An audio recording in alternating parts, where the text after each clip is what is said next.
श्रोते हो, चला श्रवण करूयात अध्याय 22.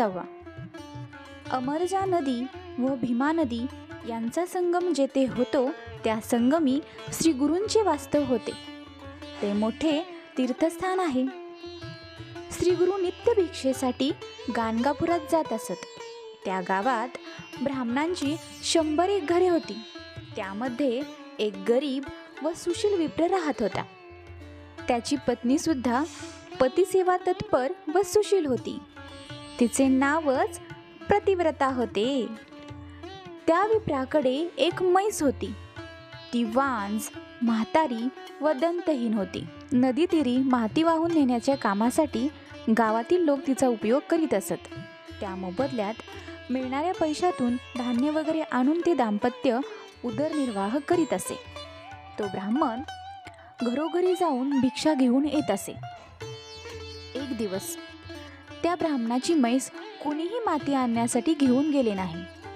श्री गुरु नेहमी त्यांच्याकडे भिक्षेसाठी येत असत. त्याच दिवशी नेमके श्री गुरूंना भिक्षा घालण्यासाठी घरात काही धान्य नव्हते व ब्राह्मणही भिक्षेसाठी गावात गेला होता. बराच वेळ झाला तरी ब्राह्मण गावातून घरी आला नाही.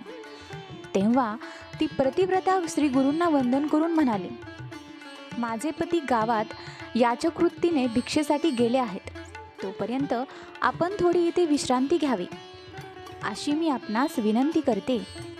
तेव्हा श्री गुरु हसतमुखाने म्हणाले, तुझ्या दारात म्हैस आहे, तिचे दूध काढून मला दे. तेव्हा ती विप्र स्त्री श्री गुरूंना म्हणाली, स्वामी, ती म्हैस वांज आहे म्हणून आम्ही तिला वेसन घालून माती वाहण्याच्या कामासाठी लोकांना देतो व येणाऱ्या मोबदल्यावर गुजराण करतो. श्री गुरूंचा विश्वास बसेना. स्वामी विप्र स्त्रीला आदेशपूर्वक म्हणाले, लवकर घरात जाऊन भांडे घेऊन ये व त्या म्हशीचे दूध काढून आम्हाला दे. श्री गुरूंवर तिचा विश्वास होता.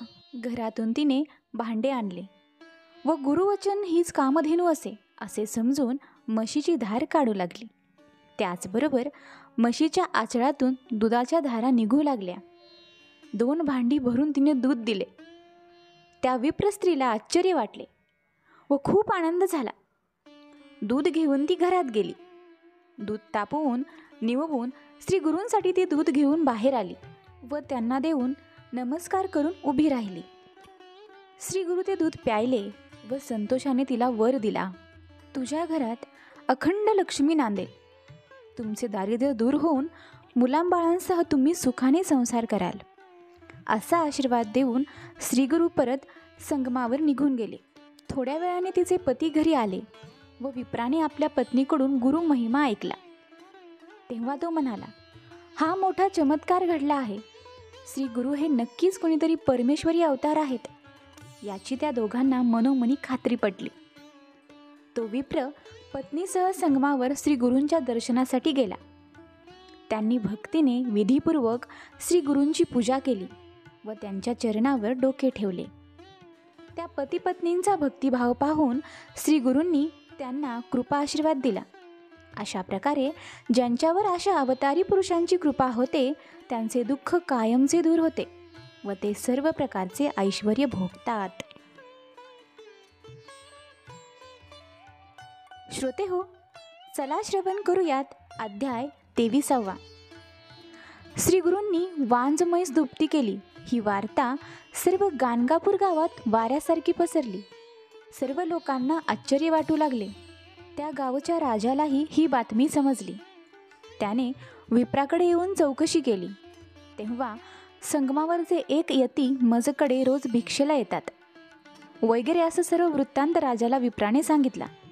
तेव्हा राजा संगमावर गेला व त्यांनी स्वामींना विनंती केली की आपण कृपया गावात येऊन राहावे व रोज वाटल्यास संगमावर अनुष्ठानात जावे आणि गावात राहून गावातील इतर भक्तजनांचे कल्याण करावे. स्वामींनी राजाची विनंती मान्य केली. राजाने वाजत गाजत स्वामींना गावात आणले. मठ बांधून वास्तव करण्यासाठी स्वामी योग्य जागा पाहत पश्चिम दिशेस गेले असता एक उंच अश्वस्थ वृक्ष दिसला. व त्याचे शेजारी एक जुना वाडा होता. त्या वृक्षावर एक मोठा ब्रह्मराक्षस राहत असे. तो ब्रह्मराक्षस नरमांस भक्षण करत होता, म्हणून त्या वाड्याकडे कोणी फिरत नसे. श्री गुरूंना तेथे आलेले पाहिल्यावर तो ब्रह्मराक्षस वृक्षावरून खाली आला व धावत जाऊन श्री गुरूंच्या चरणी लोळण घेऊ लागला व हात जोडून स्वामींना म्हणाला, महाराज, मी घोर अंधारात बुडालो आहे. तुमच्या दर्शनाने माझे पाप नाहीसे झाले. तुम्ही सर्व भूतमात्रावर कृपा करता, तेव्हा कृपया माझा उद्धार करावा. श्री गुरूंनी त्याच्या मस्तकावर हात ठेवल्याबरोबर त्या राक्षसाचे मनुष्यात रूपांतर झाले. त्याने पुन्हा श्री गुरूंचे पाय धरून त्यांना वंदन केले. श्री गुरु त्याला म्हणाले, तत्काळ संगमावर जाऊन स्नान कर. तेथे तुला मुक्ती मिळेल. तुला पुन्हा पुन्हा जन्म येणार नाही. श्री गुरूंची आज्ञा घेऊन त्या राक्षसाने संगमावर जाऊन स्नान केले व तो मुक्त झाला. तेव्हा तेथे जमलेल्या सर्व लोकांना आश्चर्य वाटले. तसेच श्री गुरु हे एक अवतारी पुरुष आहेत याची खात्री पटली. पुढे श्री गुरूंनी त्या जागेवरच मठ बांधून तेथे राहायचे ठरवले. तो ग्रामधिकारी रोज भक्तिभावाने त्यांची सेवा करू लागला. कोणत्याही गोष्टीची त्यांना कमतरता भासू दिली नाही.